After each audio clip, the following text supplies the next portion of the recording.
नमस्कार माझ्या शेतकरी मित्रांनो, शेतकरी दादा यूट्यूब चॅनलमध्ये आपले सर्वांचे पुन्हा एकदा स्वागत आहे। आज आपण बघणार आहे सोयाबीनचे बाजारभाव।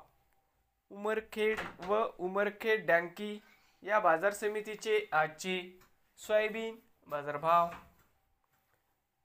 बाजार समिती उमरखेड या ठिकाणी आवक 190 क्विंटल, कमीत कमी दर 3900 रुपये क्विंटल, सरसंत्र 3950 रुपये क्विंटल, जास्तीत जास्त दर 4000 रुपये क्विंटल।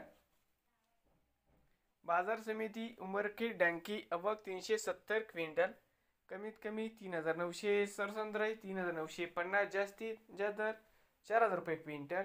नवीन आले असाल तर शेतकरी दादा यूट्यूब चॅनेलला सबस्क्राईब करा रोज सोयाबीनचे व्हिडिओ बघण्यासाठी। यवतमाळ जिल्ह्यातील